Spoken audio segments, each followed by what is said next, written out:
full disclosure, when you reached out to me, because you said there's not a lot of people like us when Nope. you were looking to connect with others. And I Yeah. agree. Hmm. I agree. I've had the very same experience, or even just black professionals in the field, we could say, Yeah. particularly men. And so that's a big believer to me, and why I say about representation. And it's good to see this because it helps you imagine what is possible. You know, Hmm. I didn't see, I never had a black male therapist ever.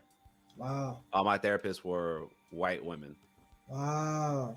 And again, to be clear here, we're not shaming or dissuading or discouraging our Not at white all. brothers and sisters who want to do this work at all. We Not at encourage that, all. right? Hmm. But what we are saying, to your point, is representation matters, and there is certain levels of comfortability when you Yup. have people who can somewhat understand. Like, number one, as black people, for those of us that identify that way, we're not a Hmm. monolith. Oh and no. and we'll use you as a perfect example. Your family Yeah, comes from the islands, right? From exactly. Jamaica. Yep.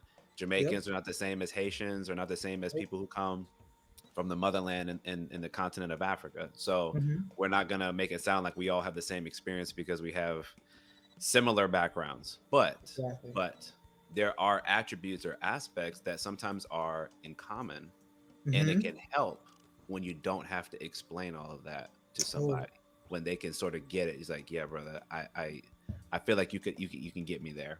you're and preaching. and Yeah. we appreciate that. Hmm. I will say, for me, that's one of those things that I didn't fully appreciate, as we've talked offline before, about myself being in the field, because I didn't immediately see that Mm. coming out of school.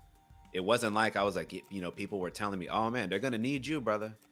Like, make sure you stay in the field. We gonna definitely need you because the need and the demand is there." It was never portrayed like that. I didn't feel Wow. any particular difference between myself and my white and non-white or black counterparts.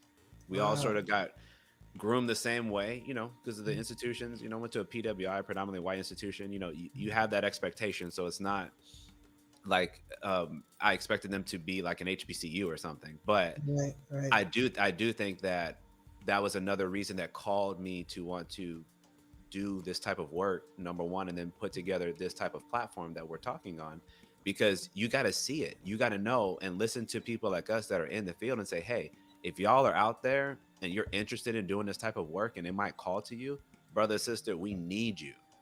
Yeah. We need you here, because there's Hmm. not enough of us to service the number of people who are in need.